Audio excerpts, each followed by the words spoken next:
Hello everyone, once again welcome back to my channel PepCam. Today I am discussed Andrews isothermal for real gases.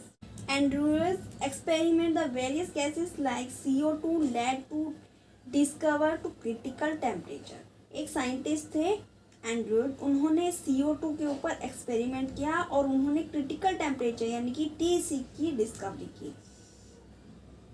Thompson Andrews ने क्या कहा, उन्होंने कहा कि अलग अलग टेम्परेचर पर प्रेशर को अगर बढ़ाएं और प्रेशर क्या करें, कम करें, तो वॉल्यूम पर उसका क्या असर होगा। ठीक है, उन्होंने सबसे पहले क्या किया कि CO2 को 50 डिग्री सेंटीग्रेड पर रखा। ठीक है, देखा कि इस पॉइंट पर CO2 क्या है, वो गैस ही है, वो गैस है, वो कन्वर्ट नहीं हुई लिक्विड में। ठीक है, तो जब उन्होंने 50 डिग्री सेंटीग्रेड रखा टेम्परेचर, तो उसका कुछ प्रेशर भी रहा होगा और वॉल्यूम भी रहा होगा। ठीक है, फिर उन्होंने क्या किया, प्रेशर को और इंक्रीज करना शुरू करा। जैसे जैसे उन्होंने प्रेशर बढ़ाना स्टार्ट किया तो गैस का वॉल्यूम कम हो गया, मतलब 50 डिग्री सेंटीग्रेड पर गैस लिक्विड में कन्वर्ट नहीं होगी। उन्होंने देखा कि 50 डिग्री सेंटीग्रेड पर गैस सीधी चली गई, यहाँ वो कन्वर्ट नहीं होगी लिक्विड में। अब उन्होंने CO2 गैस को 31.1 डिग्री सेंटीग्रेड पर क्या किया, उसको इतना टेम्परेचर दिया। ठीक है, ऐसे जैसे उन्होंने प्रेशर बढ़ाना स्टार्ट किया तो वो G पॉइंट तक चला गया। ठीक है, वॉल्यूम क्या हुआ, वो कम होता चला गया G पॉइंट पर, तो जो गैस है वो लिक्विड में कन्वर्ट नहीं हुई। उन्होंने टेम्परेचर लिया 30.98 डिग्री सेंटीग्रेड। तो अचानक क्या हुआ कि 73 डिग्री सेंटीग्रेड पर क्या हुआ कि गैस किसमें चेंज हो गई, लिक्विड में कन्वर्ट हो गई 0.98। तो यहाँ पर आकर क्या हुआ कि एक पॉइंट ऐसा आया कि जो प्रेशर है 73 डिग्री सेंटीग्रेड, इस पर क्या हुआ कि जो गैस है वो लिक्विड में कन्वर्ट हो गई। तो मतलब अगर 30.98 डिग्री सेंटीग्रेड का टेम्परेचर होगा और CO2 गैस है और उस पर 73 का प्रेशर लगेगा, तो CO2 गैस लिक्विड में कन्वर्ट हो जाएगी। 30.98 डिग्री सेंटीग्रेड है, इसको उन्होंने नाम दिया क्रिटिकल टेम्परेचर। ये है, इसको उन्होंने नाम दिया क्रिटिकल टेम्परेचर TC।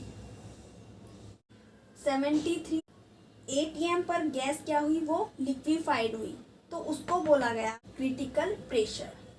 इसके बाद जब हमने और प्रेशर बढ़ाना स्टार्ट किया तो गैस का जो वॉल्यूम है वो V3 से VC तक चला गया। ये जो E पॉइंट के अंदर वाला एरिया है, इसमें लिक्विड और गैस दोनों एग्जिस्ट करती हैं। फिर उन्होंने एक कर्व और बनाया जो लगभग 21.5 डिग्री सेंटीग्रेड पर का उन्होंने उसको टेम्परेचर दिया। पॉइंट A, ठीक है, पॉइंट A पर CO2 गैस पॉइंट पर देखा तो CO2 लिक्विड में कन्वर्ट होने स्टार्ट हो गई।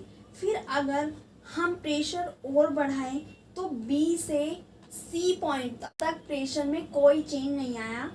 अगर हमने CO2 यानी कि कार्बन डाइऑक्साइड का टेम्परेचर और कम कर दिया, 13.1 डिग्री सेंटीग्रेड किया, तो वो D पॉइंट से C पॉइंट तक लिक्विड में कन्वर्ट हो गई। तो इस पॉइंट पर ये लिक्विड और वेपर दोनों फॉर्म में कन्वर्ट होती है। अगर किसी गैस का टेम्परेचर क्रिटिकल टेम्परेचर से नीचे है, ठीक है, अगर किसी गैस का टेम्परेचर क्रिटिकल टेम्परेचर से नीचे है तो उसको बोलते हैं हम वेपर। अगर हमारे पास T लेस देन TC है, ठीक है, TC है, तो गैस को क्या बोलेंगे, वेपर बोलेंगे।